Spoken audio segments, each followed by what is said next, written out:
Hey everyone. After our last video about The Princess Bride, some of you commented and wanted me to look at The Wizard of Oz, and I work for you, so leave a comment and let me know what to do.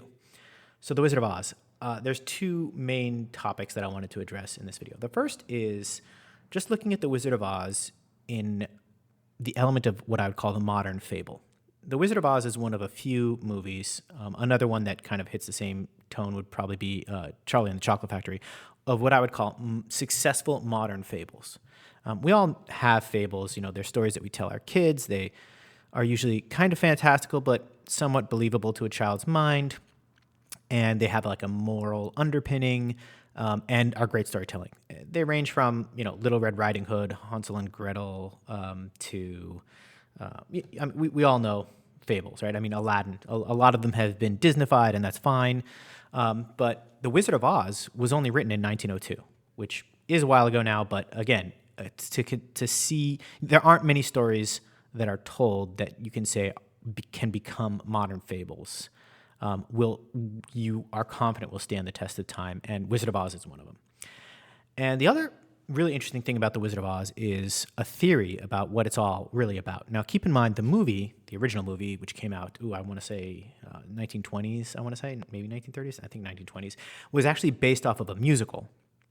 And that musical was based off of a book. The book, I believe, was written in 1902.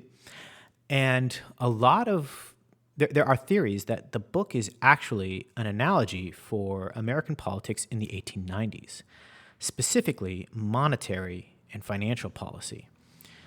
So you had the demonetization of silver in 1873. And in the book, Dorothy's shoes are actually silver, not ruby. And Dorothy represents kind of like the naive and young, American person, right? The everyman. And she's led astray and is seeking her way back home following the yellow brick road. Follow the yellow brick road. And that represents gold. So she's wearing silver shoes. She's following the gold road, the gold standard, the yellow brick road, to a land. She's in the land of Oz, O-Z, ounces, which is how we actually measure gold and silver and value it. Meanwhile, she ends up going to the Emerald City. And the Emerald City is a fraudulent world. It's, in this case, by this analogy, is the world built on what was greenback paper money, relatively new, right? Fiat currency that cannot be redeemed in exchange for the precious metals, right? This relatively new at the time, right? And this Emerald City was ruled by a scheming politician, the wizard, who, used trickery to make people think that, he was all powerful, including even the good witches, right? The good witches believed him.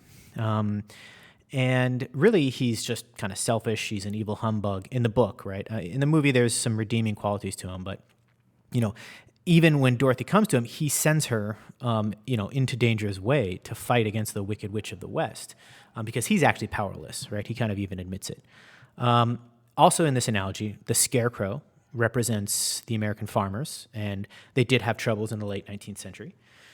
The Tin Man represents the American steel industry and its inability to combat increased international competition at the time. And again, farming, steel industry, they all rely on monetary policy. So that's why they're caught up in this drama. The Cowardly Lion is a metaphor for the American military, specifically after the Spanish-American War. I'm not a war historian. I don't really know how we did, but again, maybe if you're a writer in 1902 and you're looking back at the Spanish-American War, maybe it felt like Vietnam and there was critiques there to be had. Maybe a bigger, I bet there are a lot of other analogies. I don't know what the Munchkins might represent here. I don't know necessarily what the Wicked Witch of the West represents, although I read that, some people considered her like a kind of spirit of the West, like nature. It's also worth noting that the cyclone was like a metaphor for the turmoil, right? Again, of this demonetization of silver and the introduction of the greenback.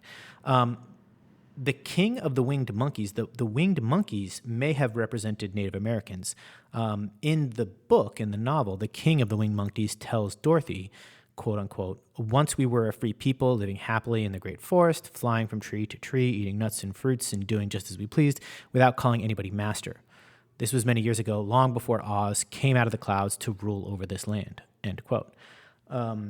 Again, I don't know what the writer's view of Native Americans was. Today, we'd probably look at it and think it was regressive, but it's very possible, again, that the winged monkeys who worked for the Wicked Witch of the West, although somewhat begrudgingly, may have, represented Native Americans. And again, there are probably other characters that I don't exactly know what they represent. Toto, etc. I'll admit, I have not read the book. The movie, I love the movie. I love the story overall. It's actually my mother's favorite movie, so I always remember it. And I can, she was a young girl, when that movie would have been much more relevant than it is by today's standards.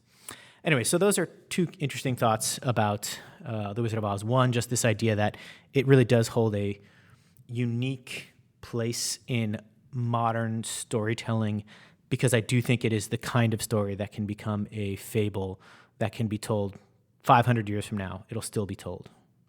If I heard that, I wouldn't be surprised. Maybe it's changed a little bit here and there, but I don't know what the Disneyfication of The Wizard of Oz would be, but the core of it is, it has all the elements of that thing that, again, I would call fable, which maybe there's a video there to pull that out more. And then the other interesting thing is the sort of hidden meaning behind The Wizard of Oz from the original author, which, again, it's argued. It's not definitively about monetary policy in the 1890s and early 20th century, but there are a lot of people that follow this theory. And, it's not hard to believe. A lot of it does kind of fit, right? The steel man, the tin man doesn't have a heart. The farmer doesn't have a brain. The military is cowardly. All of them are subsumed by need to follow the yellow brick road to try and get back what they're missing. But it turns out all they can do is get to the Emerald City, which is actually built on false premises. I mean, it fits if you follow that narrative. Anyways, hope you're doing well. Peace and love.